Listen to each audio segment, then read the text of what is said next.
Yes, so we had a wonderful meditation session this morning with Chandra, and then awesome talk about mindful leadership by Lawrence. Always amazing to hear her. So now we're going to talk about organizational excellence, and I am privileged to have this team panel here, all individual mindful leaders in their own capacity. So first, what is organizational excellence?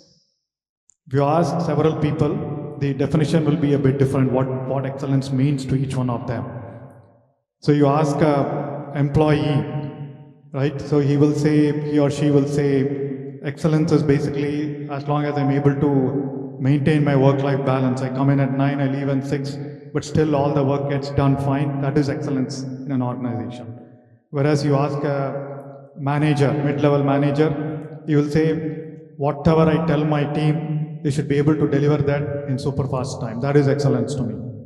Whereas you talk about leaders, they will say it's alignment to purpose. Everyone in the organization should understand what the purpose of the organization is and they should work towards it. So organizational excellence has different things to different people.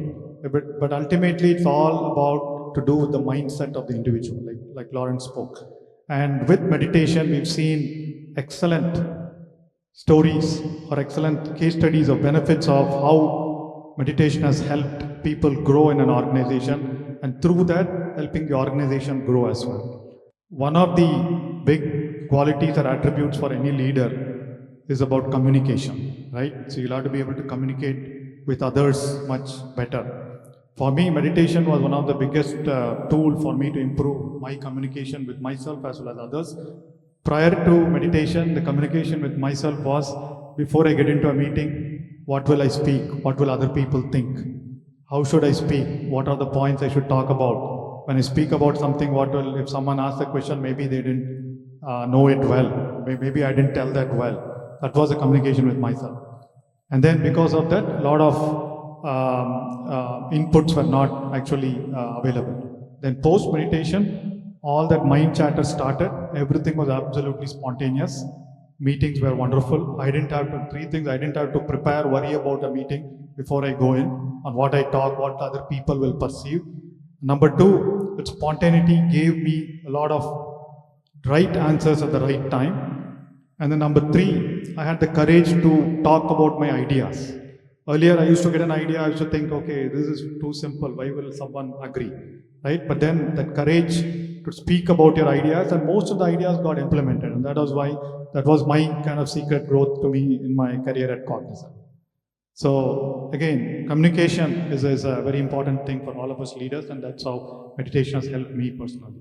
So now, without much delay, let's get on to the panel. So I know we've been waiting patiently. Thank you. So we'll start with Deepak and then probably Savita and then Raj. So first, we want to hear in your own personal experience, right? I mean, how did meditation help you personally in leading an organization, as well as what are the benefits or what are the differences that you've seen in your organization because of your and the meditation initiatives that you undertook? So, the simple line of definition that I heard from Patri sir 25 years back of meditation was, when you forget the known, the unknown comes in.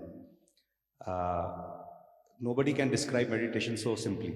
Uh, when you forget the unknown comes in. So, when you close your eyes and you get away from your conscious thinking, uh, just like in the universe, there can be no vacuum. Wherever there is a vacuum, there is the air that will come and fill that vacuum. Similarly, when you forget the known, whatever the gaps are there in your personality as a person, may it be physical, health wise, or personality wise, or emotional wise, or your leadership style wise, whatever, it will automatically get filled and you will become more holistic and more wholesome as a person. That's a simple definition I have understood. And I have seen myself or my style of leadership and my uh, gaps in my personality as a leader get evolved over the period of years. Um, some of the positive point being a person with hyper positivity, possibilities, they were naturally in me. But some of the difficult aspects, like being assertive when required, being demanding when required, which were the difficult parts of the personality, which were not naturally in me, I have seen them get developed over the period of years. And I have seen that myself become a much more evolved leader. And we have had since 1998 Patri sir coming and taking sessions in our office, in our factories with our staff himself doing it. So it has had a lovely impact at the organization. Uh, one of the power, because it's a small session, but one of the power I would want to say about meditation and manifestation, how powerful it could be at my personal level, I have seen. About 2 years back, the face of our industry, which was he himself advertised the brand, was Mahashayji. We all have seen MDH Masale as a television ad, and Mahashayji himself came and advertised for the brand. And about 2.5 years back, we lost him. He was old and we lost him. And somehow I told to my wife that, you know what, now there is no face of the industry. I'm not even in the food industry, they're in the top 100 players. Maybe I'm large enough, but they are bigger players than me. But I said, I want to be the face of the industry now. That was just a thought, a manifestation that came in my mind. From nowhere, I started to write certain blogs on LinkedIn. Over the years, last 7-8 months, the blogs have started to become more popular. Each blogs get about 80,000, 1 lakh views now. And from LinkedIn, somebody contacted me and said something like a Shark Tank, which comes on the national television. They are getting a Lion's Den on Geo Cinema, and they approached me to be one of the lion, which means I get a chance to be on the national television. Investing in the business. I believe there are much more capable, much more powerful people in the food space than I am. But that one thought that I manifested through I do not know, it's automatically happening. I did not envisage that I would write articles and blogs on LinkedIn. I did not envisage that somebody would approach me. But just one thought of a manifestation that I want to be the face of the industry after Mahashayji has left, I believe is magical, and I cannot put any other word to it than it being a magic, because I did not consciously do anything in that direction, just have that thought and was meditating and things emerge. So I believe that it is amazing that what power when you forget the known, the unknown comes in, and when you manifest something, how the energies of the universe conspire to make that possible. I guess this is one of the brilliant things that is happening in my life. Wonderful. I started my business immediately after my college without any experience or background. And the first 4 or 5 years was a struggle. I mean, I didn't know how to even interview the trainers. It's a foreign language. I don't speak any of the foreign languages. And my kids were small. And I didn't even know how to manage. But then the moment, it was around 2009 when I got introduced to the spiritual concepts and how our thoughts create reality, and everything changed. And from that day onwards, there was no looking back. I mean, the challenges exist in business, but the same challenges became like a fun game to solve. It was like, every time there was a challenge, it was like, for me, I forgot about what the challenge was. I was so excited that what can I create more here? What else is possible? How can I take this to the next level? How can I use this to my advantage? So that's how, from 2005 till now, almost 19, 20 years, I've survived in the business. I've seen many businesses come up in the similar industry, similar space, shut down shop. But then, whether it was the changes in the environment, whether it was during the demonetization, GST, or even the lockdown, I made sure the business continued to grow, and every challenge which was with the people or with whatever happened, it was like very early on, around 2012 itself, we brought in a CRM or a Salesforce, which was unheard of for a training industry of a business of our size. But then, with every challenge, I started automating the business. And even before the lockdown happened, just 1 year, 2 years, we were perfectly ready with the LMS platform. The business was completely automated, and the market was not ready. The students were not ready to take online classes. But we had started offering it. There were people already working from home. And when the lockdown was announced, it was like the business was completely ready for it. Immediately, without no second thoughts, the second day itself, I called the landlords and said, we are closing. And this was something which I'd seen years before, that I wanted to move to an online space. And immediately we were able to adopt to the online. And then even after that, it was about 2.5, 3 years back that I got introduced to Buddha's CEO meditations. I started doing the 40-day program and also attended the retreats. I saw a lot of changes. The people who had left us and gone came back and joined. They said, it's like we want to work with you. The kind of support we get, the kind of mentoring we get here, we didn't find it outside. And I did my meditation coach program about this year, 2, 3 months back. And then immediately the first thought was, it's like, how can I teach it to my team? All these years I was practicing it on my own. And I saw a lot of changes. Then I thought, okay, why not take it to the team. I did a 21-day program with them, and in our sales calls, we started with a 10-minute audio, the guided meditation. Whatever intentions we set, the goals that we set, okay, we need this many clients in the corporates or colleges or the retail numbers. Within 2 months, I saw a lot of changes, and the clients started approaching us. We had to recruit 2 more new people to take care of it, and the business development person, every client that we approached sort of had a requirement for foreign language. It was as if magical, as if the entire situation outside has turned around. And in the last 2 months, we have almost like added 4, 5 new corporate or college clients along with the existing clients. And every meeting, just a day before yesterday, I was in a meeting with one of the top IT companies. We were starting a program, one of the largest batches that we have got for English language training. And he was giving, we were 3 of us, he was giving instructions to the team about the do's and don'ts. Immediately, one of the trainers said, with Savita in our team, you don't have to worry about all those things. And without even a second gap, the person, the head of the program there, that's exactly why we are working with you. Because he knew that we offer meditation. He checked my LinkedIn profile and knew that I was into meditation. And this also happened, this client, in the last 20 years, we have positioned ourselves as a premium organization, and our services are always at the high rate.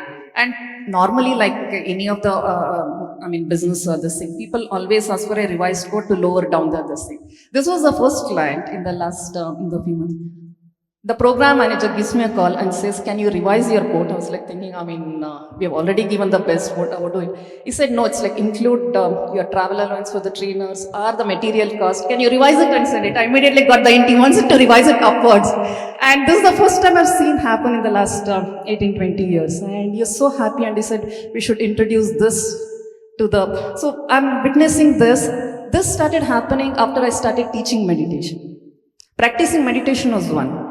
Starting teaching it to others, now that, what you say, it's all become seamless. Earlier, I thought, okay, this is a personal practice.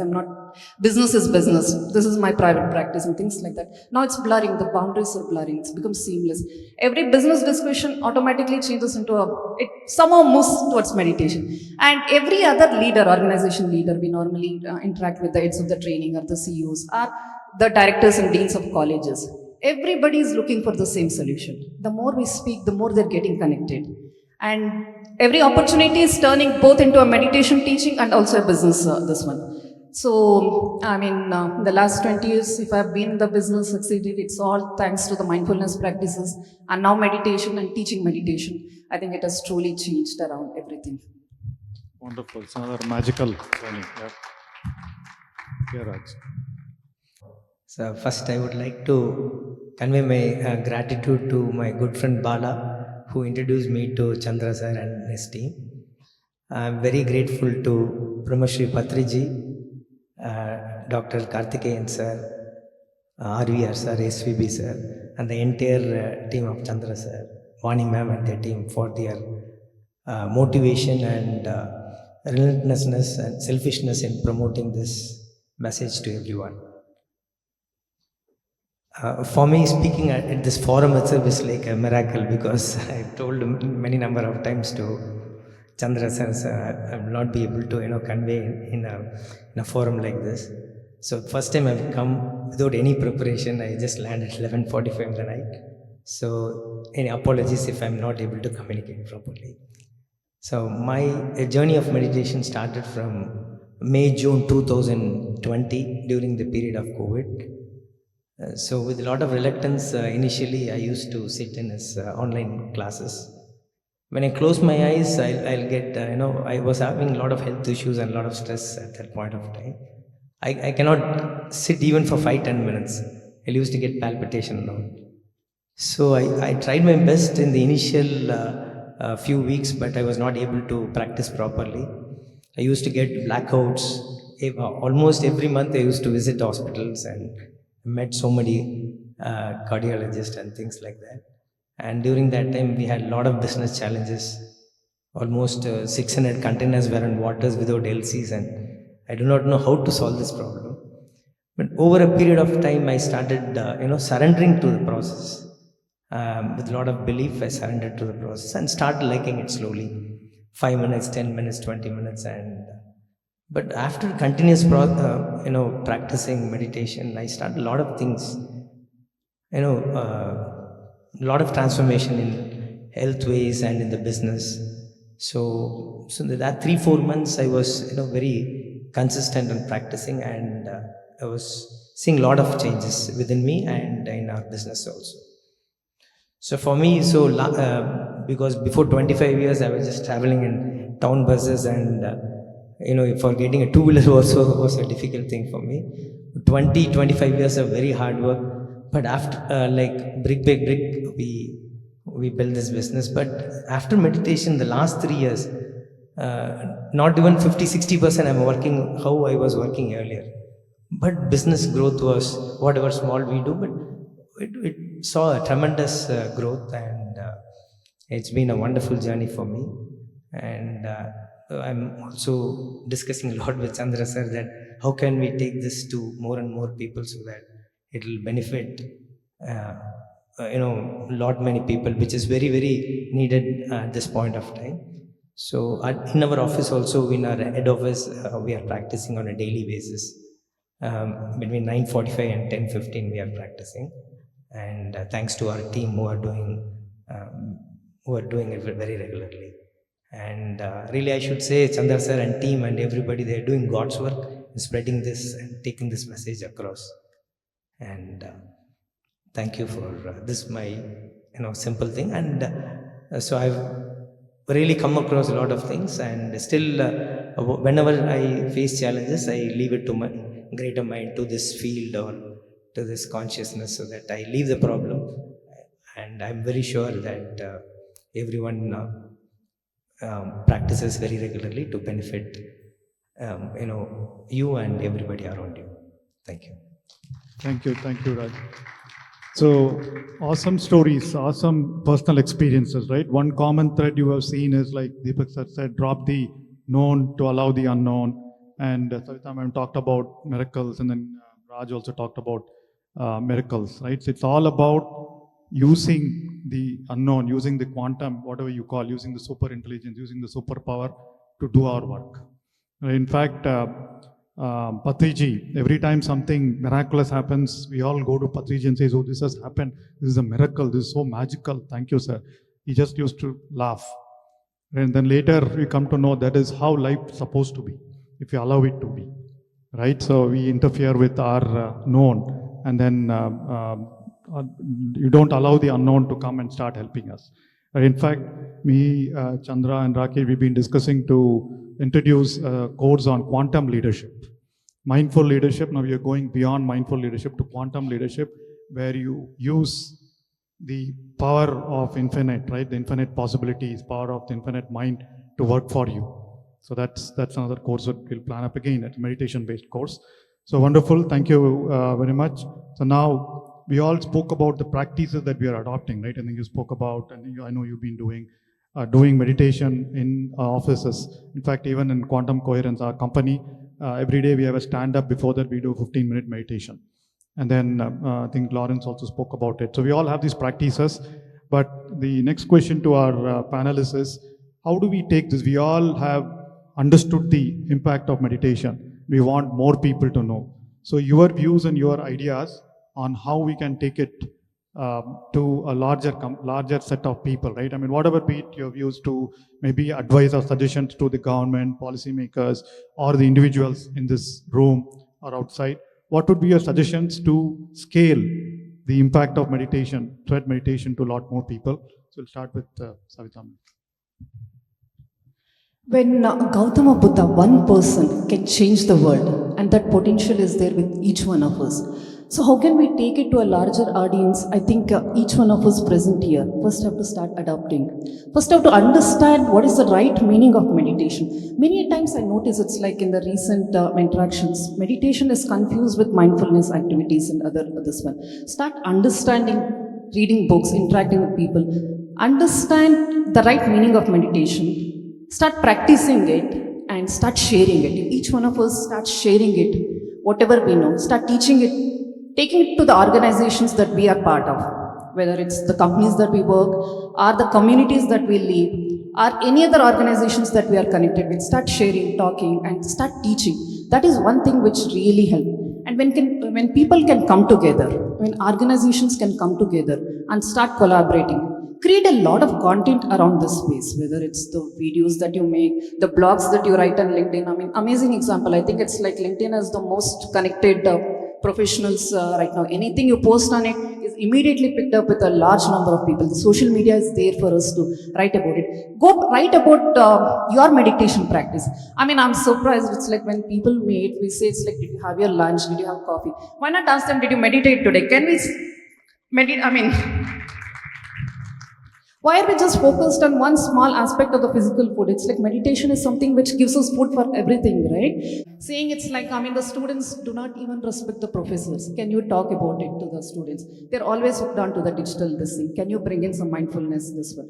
Today, even before walking to the conference, I received one more call from one of the B schools saying, can we start teaching this to our students? So this Wednesday, I immediately confirmed. These days, it's like whatever calls I get, thinking and checking my calendar is the second thing. First, saying yes to whatever opportunities come up. So when you start with that intention, I think the opportunities will start coming to us. So it starts with us, then we collaborate, we take it to the organization. Each one of us, I'm sure, is connected to many other communities, right? The schools and colleges that you work with, the organizations that you are working with, where you study, the communities that where we live. Start teaching, spreading, and let the organizations come together, collaborate, publish literature, do conferences like this, more visibility, and we can influence the policy makers, decision makers, bring in that visibility, and things can change. If it can happen with yoga, yoga is nothing but meditation. I mean, we can make meditation a mandatory practice, just like the way attendance is taken in every organization. Why can't we say it's like, have you meditated? Meditation becomes a mandatory practice, not for individuals, not just for individuals, but organizations, schools, colleges, and the world adopts it. So this is how I think it should be. Wonderful. Thank you, Raj. To, as she rightly told, like more and more people talking about meditation, people start understanding, they're aware of what is happening. Many manifestation stories which we are hearing right now, so which should reach more and more people. Some kind of a in education system, if the policymakers bring in some changes from the early ages itself, it'll be a lot more meaningful one. And spreading through various platforms will definitely more and more people are not aware of it. So people are misunderstanding meditation as some religious in our office itself. There are from different faith people are there. Initially they were reluctant to do meditation, so we told whoever are interested in, you can practice, otherwise they can sit in the meeting room, because uh, they were initially reluctant to do it. Once they started practicing and see other people talking about this, they were ready to practice it. So I think we, for taking it to greater audience, more people, a lot of awareness has to be created so that they understand what is. That's wonderful. Thank you, Karthik. I know you've done a lot of Deepak. You can talk about your views as well. So I completely resonate with the two of them. So I guess it starts at home. First, can we make it a daily practice at our own workplace? What I hear from Raj, he's at least got into a daily practice. Maybe at my organization, it is yet not daily. It's more random. So can we actually, before we go and tell to the world that this is a good thing to do, if we are not doing it ourselves at home daily, I guess it does not gives me enough strength to go and speak to the world, because I am not following it myself. So maybe that's the starting point, and then it moves out once we are confident that we are doing it. But I always believe that something. See, recently we are implementing SAP at Nilons, and something that the SAP people came and told that it is not an IT project. It is a MD's project. When that is the approach the organization will take, only then the SAP will be rightly implemented. Similarly, when we want to implement the meditation into organization, it cannot be an HR project. It has to be MD or CEO's project. Only then you will be able to take that ahead into the organization. And that's how, once I do it myself, I then touch one, because we are connected with more than 2000 supplier vendor partners. So if I do it myself, then I take it to 5 more, and that's how I guess from a candle to candle. That's the approach I would suggest. But starting at home more consistently is where I would leave it now. Wonderful, wonderful. Yeah, starting at home personally as well as to the companies, I think. Meaning our company. That's, Companies, yeah, and the companies, the leaders, right? That's what we want to target more, the leadership. Once the leaders start practicing, benefiting, and then we've seen a lot of stories to do that. So wonderful, wonderful. I think I know each of the panel members and a lot of you can talk a lot more, but unfortunately we're already half an hour behind. So thank you very much for your wonderful insights and opinions, and I'm sure all of us will have great more stories to tell a lot more when we meet the next time. So while I say my thanks to each one of you.